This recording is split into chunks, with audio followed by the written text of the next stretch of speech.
ఆ రోజు ఏ ప్రాజెక్ట్ వద్దా, పోలవరం కూడా వద్దన్నావు నువ్వు. ఆ రోజున పోలవరం పైన ఉద్యమం చేస్తే ప్రకాశం జిల్లాలో వాళ్ళపైన ఏదేదో కేసులు పెట్టిస్తానని మాట్లాడావు.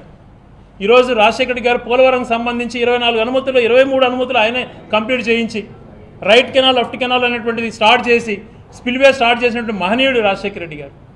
మళ్ళా నువ్వు ముఖ్యమంత్రి అయిన తర్వాత అవి ఆ కేంద్ర ప్రభుత్వం చేస్తున్నటువంటి దాన్ని లేదు ఆదాయం కోసం నువ్వు తీసుకొని ఏదైతే కట్టాలో ముందు కట్టాలో డయాఫ్రామ్ వాళ్ళు ఏది కట్టాలో నీకు తెలియక ఆ ప్రాజెక్ట్ని నాశనం చేసి ఈరోజు మళ్ళీ జగన్మోహన్ రెడ్డి గారిని విమర్శిస్తున్నావు. అన్నీ కూడా కేవలం భ్రమలో బతికేటువంటి పరిస్థితి. నీ పేరు చెప్తే ఒక ప్రాజెక్ట్ గుర్తుకు రాదు, ఒక పథకం గుర్తుకు రాదు, ఒక మంచి కార్యక్రమం గుర్తుకు రాదు. దీన్ని ఇలా ప్రశ్నిస్తారని చెప్పి అది ఆటోమేటిక్గా నిర్మింపబడినటువంటి హైటెక్ సిటీ నాదే, హైదరాబాద్ నాదే అన్నటువంటి మాటలతో మభ్యపెట్టినటువంటి మాటలతో కాలం గడుపుతున్నాం. ఈరోజు మా అందరికీ బాధాకరం, మా అందరికీ ఎంతో బాధ. కర్నూలులో హైకోర్టు నింటే ఏమయ్యేది? ఎందుకు కర్నూలు నుంచి హైకోర్టు తరలించిపోయావు?